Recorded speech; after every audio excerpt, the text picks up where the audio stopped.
Bonjour à tous et bienvenue dans les chroniques de la gare. Aujourd'hui on se retrouve pour une vidéo haul. Ça fait un petit moment que j'en ai pas fait puisque l'année dernière je n'achetais pas de livres et je crois pas avoir acheté des masses de matériel ou alors je les ai présentés comme ça, je crois pas avoir fait beaucoup de haul. Donc là je vais vous présenter d'abord mes cadeaux de Noël. J'attendais désespérément le petit chaperon rouge de Amandine pour vous faire la vidéo que j'ai reçue hier. Donc je suis très contente. Et ensuite ce sera mes petits craquages de ce début d'année. J'avais déjà plus ou moins évoqué dans ma vidéo bilan que j'avais l'intention de m'acheter 6 livres. Du coup je m'en suis tenue à 6 livres donc ça va. Alors c'est parti. Au début on commence avec les marqueurs acryliques de Arteix. Donc c'est ma première boîte. Je les ai pas encore testés, j'ai pas trop eu le temps de me pencher dessus, mais va falloir que je le fasse parce qu'en plus l'autre jour je cherchais une couleur particulière que j'avais pas et en fait j'ai oublié que j'avais cela, donc j'aurais pu m'en servir. Vu que j'attendais pour vous faire le haul, ils étaient cachés dans un petit placard qui est fermé. Donc je vous fais pas un petit swatch sur une feuille parce que je pense que vous le connaissez bien maintenant, ça fait un moment qu'il tourne. En tout cas je vais me les sortir pour pouvoir me faire mon petit nuancier et m'en servir dans un prochain colo. Ensuite j'ai reçu de la part de ma belle-mère le pop manga Dragon.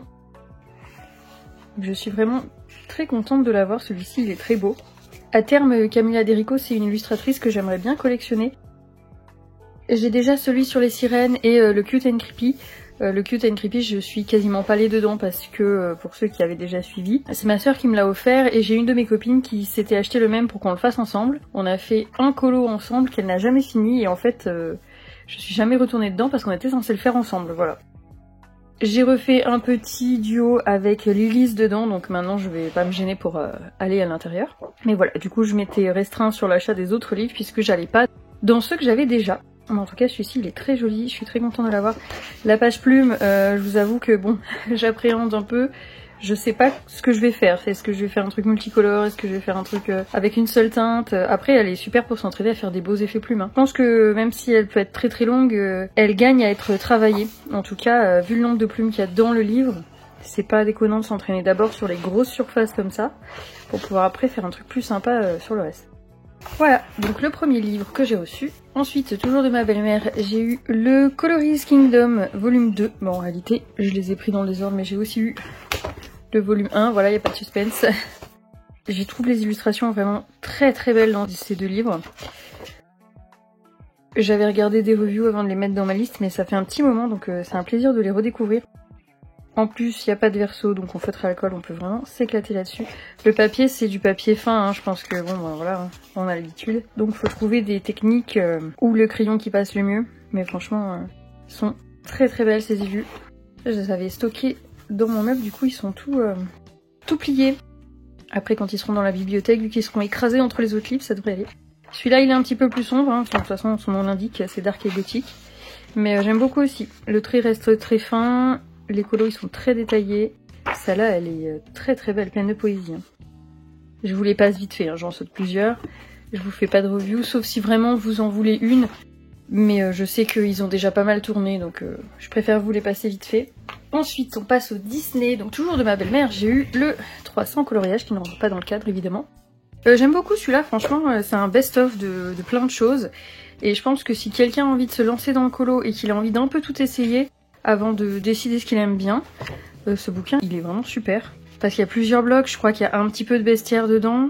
Il y a un petit peu de art déco, il y a un petit peu d'ancien, il y a du portrait... Il y a les mystères, il y a les petits points. J'en ai déjà fait un, alors je sais pas où il est dans le livre. On a un bon mélange de tous les styles qui sont faits. Cette double page, je la trouve trop bien. Je suis un peu essoufflée, j'espère que ça s'entend pas trop, mais comme vous le savez, je suis malade depuis le 19 décembre et je m'en remets pas, donc c'est un peu pénible. Celle-là aussi, j'aime beaucoup. Quand ils détournent un peu les illustrations, je trouve que c'est pas mal. Voilà, en tout cas, celui-là, excusez-moi pour les solutions. Très contente de l'avoir également. De ma mère, cette fois, j'ai eu le chef-d'œuvre. Donc celui-ci, il était dans ma liste depuis un petit moment, je le trouve très très beau aussi. Pour le coup là, ils ont vraiment repris des belles scènes et je trouve ça plus sympa quoi. Moi clairement c'est mon truc chez les Disney, c'est les scènes qui reprennent le dessin animé. Je préfère largement colorier ça avec un beau fond travaillé comme ça que juste un personnage en plein milieu et des trucs un peu stylisés dans le fond. J'ai pas d'inspiration en fait pour faire des fonds, donc je préfère avoir... quelque chose de concret à colorier quoi. J'aime beaucoup cette double page là aussi. Là celle-là c'est un peu dommage, de ce côté on a que des pierres et des fleurs, mais bon au moins on peut travailler les fleurs et les pierres, c'est sympa aussi. Le petit train de Dembo. Enfin voilà, en tout cas celui-là c'est un des plus jolis pour moi. Je crois que niveau qualité papier, il est un peu mieux que le Histoire éternelle, il me semble, de ce que j'avais entendu, donc à tester. J'ai déjà vu un colo que je pense faire pour les tests qui s'y prête bien. Et ensuite pour les cadeaux de Noël, on termine avec le petit chaperon rouge. Toujours le beau petit ruban avec le loup que je vais mettre avec les autres. J'ai toujours pas pris le temps de faire les marque-pages comme sur le premier. Bon et celui-là, on le connaît bien. Dedans, on a un beau poster avec la petite carte, comme d'habitude. La petite dédicace devant. Quand j'ai vu passer cette dédicace, je lui avais dit que j'espérais avoir un loup, mais bon, j'ai eu la mère, donc c'est bien aussi. Elle m'avait demandé si jamais je voulais qu'elle essaye de me faire un loup. Mais j'aimais bien laisser jouer le hasard, et voilà, c'est tombé comme ça. En plus, je ne connaissais pas spécialement le numéro de commande et tout, puisque celui-ci, c'est un cadeau de mon chéri, donc voilà. Ça me va aussi. Voilà, je l'ai pas du tout ouvert, donc les pages sont très capricieuses, on va dire ça comme ça. Le vitrail est très beau sur celui-là, hein. Franchement j'aime beaucoup. Bon, de toute façon, le petit chaperon rouge, c'est un des contes que... Pas que je préfère, mais franchement c'est un des contes que j'aime le plus. On retrouve tous les contes de Amandine Lafin. Encore une fois, je vous le passe très vite, mais il a pas mal tourné. Ça fait plus de 2 semaines que je le vois passer sur les chaînes et les stories des autres, et je suis en mode ah, quand est-ce qu'il arrive le mien? Donc c'est tout pour les cadeaux, et maintenant on va passer au haul, donc ce que je me suis acheté. Alors tout d'abord j'ai pris ces 3 livres-là, c'est les Girls on Flower, si je me trompe pas, avec mon magnifique accent anglais, vous avez l'habitude. L'illustrateur, je crois que c'est Yoon Yoon qui est marqué là. Après, vu qu'il n'y a rien en anglais ou en autre, c'est compliqué. Ce sont des livres qui me font envie depuis très longtemps. Je me retenais de les prendre, mais en vrai, ils sont vraiment qualitatifs. Le papier, je sais pas, du coup, parce qu'il a l'air fin, mais épais en même temps. C'est un peu bizarre comme sensation. Donc pareil, comme d'hab, à tester. Il faudra que je trouve une illustration un peu répétitive pour essayer un peu tous les crayons dessus. Et vraiment j'adore les livres avec un modèle à côté. Je trouve que c'est super pour s'entraîner à faire les ombres, des effets ou tester des accords de couleurs, des ombrages qu'on n'aurait pas fait autrement. Moi pareil, j'ai pas cassé la tranche donc j'ose pas l'ouvrir trop. Mais en tout cas les illustrations sont très belles. Et les 3 sont dans un style différent je trouve. Là on a quand même pas mal de portraits avec des fleurs qui se fondent un peu avec le personnage. Genre là on voit que ça sort de son élastique et ses cheveux changent de couleur un peu comme des tiges. Donc les fleurs sont très présentes, il y a toujours la double page à la fin.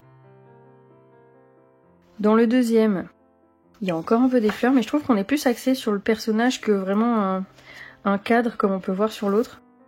Le fond est plus vide, j'ai envie de dire, mais en même temps, voilà. Des fois, il n'y a pas besoin de faire des tonnes de choses. Cette vue, elle est très belle. Enfin, voilà, je sais pas comment vous dire. Il y a encore des fleurs et des cadres, mais je le trouve quand même différent du premier. Et le fait que ce soit un petit format aussi, c'est sympa. Que même s'il y a des illustrations à travailler, ça devrait pas prendre des heures et des heures non plus. Si, mais vous m'avez compris quoi. C'est pas des colos à 50 heures normalement. Et celui-ci, bon de toute façon avec la couverture, voilà, c'est Noël, rouge et vert. Ma passion. Et celui-là, il est encore sur un autre style, je trouve. Et il est vraiment très beau, j'adore cet illu. Je vous les passe vite, hein. Je vous tourne pas chaque page. Celui-ci, j'adore le concept du pinceau en fleurs. C'est très joli, beaucoup de poésie dans ces livres-là. Donc voilà, je suis bien contente de les avoir enfin. Et je sais pas pourquoi je me retenais autant de les acheter. Ensuite, j'ai voulu compléter un petit peu une collection que j'apprécie beaucoup. Et c'est tout simplement les Karolina Klybikowska. Donc j'ai réussi à trouver le Magic Hour sur Décomet, tout simplement. Pendant très longtemps, il a été en rupture, donc je suis bien contente d'être tombée dessus parce que c'est un de ceux que j'apprécie le plus. On sait qu'il est difficile à trouver en plus, donc voilà. Je l'ai vu passer, je l'ai pris. Même sur le site, la personne qui le gère, elle avait écrit pas plus d'un livre par commande parce que il est difficile à se procurer maintenant. Hein. Donc voilà, le prix était pas excessif en plus, je crois. Hein. C'était peut-être 16 €, quelque chose comme ça. Donc ça va. Je vais peut-être pas tomber dessus parce que je vous les passe vite, mais déjà dans celui-là, il y a la page dinosaure. Forcément, j'aime beaucoup. Cette illu, elle est très belle aussi. Voilà, je vous le passe très vite. Celui-là, il est connu, ça fait longtemps. Et voilà, je suis bien contente de compléter ma petite collection de Karolina. Ensuite, sans surprise, j'ai pris aussi le Rising. Alors celui-ci, j'ai beaucoup hésité parce que quand je l'ai vu passer, déjà le format livre comme ça m'a fait entre guillemets un petit peu peur parce que je me suis dit que dedans ce serait pas du papier à dessin. Et effectivement, c'est pas du tout le même papier. Les illustrations sont belles, mais c'est pas un coup de cœur comme j'ai pu avoir pour tous les autres. Je suis désolée, vous êtes un peu à travers, mais j'ai ma tasse qui me gêne là. Du coup, celui-ci, quand j'ai voulu passer ma commande, en fait, j'ai lancé une review du livre. J'avais déjà regardé plusieurs fois, mais j'ai relancé. Et en fait, je me suis mis un petit post-it là sur l'ordinateur. Et j'ai mis des plus et des moins pour savoir si j'aimais beaucoup du livre ou pas. S'il y avait vraiment beaucoup d'illustrations que j'aimais pas, je l'aurais pas pris. Dans celui-là, il y a des illus qui me plaisent vraiment pas plus que ça, alors que sur les précédents, vraiment, il y en a aucune où je me suis dit, bon, celle-là, j'aurais pas envie de la faire. Alors que sur le Rising, c'est le cas, donc voilà. Mais j'ai quand même fait mon petit ratio, et on va dire qu'il y a même pas 5% du livre que j'aime pas au final, donc ça va. Puis il faut se rendre à l'évidence, de toute façon, je ne vais pas finir le livre, donc rien m'empêche de pas faire celle que j'aime pas, tout simplement. Et enfin, sans surprise, j'ai pris le Cercle of Nature. Oh, la couverture, elle brille avec ces lumières-là. Ça faisait pas le même effet dans mon salon. C'est vraiment sympa comme effet, j'aime bien. Vous le voyez pas du tout à la caméra. Et celui-là, par contre, il rejoint les premiers. Toutes les pages me plaisent beaucoup. Le papier, encore une fois, c'est pas du papier aquarelle comme on a l'habitude, c'est du papier un peu plus fin. Si j'ai bien compris, c'est des Command qui l'éditent maintenant. Elle a sûrement pas la même capacité de disponibilité pour du papier aquarelle, mais bon, on fera avec. Hein. Là, il y a que du verso, donc on peut y aller. Et pour celui-là, j'aime vraiment toutes les illustrations. On se rapproche plus du côté des cartes postales, elles sont un peu plus épurées. Celui-ci, il est vraiment très très beau. On retrouve le style de Carolina, mais je trouve qu'il y a un petit... pas une amélioration, je vais pas dire ça comme ça, mais ouais, je sais pas, là... Il y a une différence quand même avec les premiers livres. Voilà, en tout cas... Je suis bien contente de ces petits achats et d'avoir complété mes petites collections. Donc là, j'ai quasiment tout Carolina. Il me manque que des petits sets de cartes postales et je les avais regardés. Je suis pas désespérément triste si je les ai pas, voilà. Donc ça va. J'ai complété Amandine. Je voulais m'acheter le pin-up, mais alors là, je suis dégoûtée. Je vous avais dit que je voulais l'acheter cette année pour faire mon nuancier et d'imprimer les colos en format A5 pour me faire des intercalaires pour chaque crayon. Je suis allée sur le site. En plus, j'ai vu passer sa story comme quoi elle avait refait du réassort, donc j'étais contente. Je suis allée sur le site, j'ai fait mon panier, et au moment du paiement, ça m'a pas affiché PayPal, ça m'a affiché que la carte bancaire. Il était tard, il faisait nuit, j'avais pas envie d'aller chercher mon sac à main dans ma voiture, donc j'ai dit c'est pas grave, je payerai demain. Et le lendemain, je prends mon sac, je retourne sur le site, j'actualise pour le paiement, et en fait, y en avait plus. Il était déjà en rupture, donc tant pis pour moi. Je pourrais prendre que la version PDF, puisque de toute façon, je comptais les imprimer, mais j'aime quand même bien avoir le livre, donc c'est pas grave, j'attendrai le prochain réassort, et je prendrai le livre plus le PDF en même temps.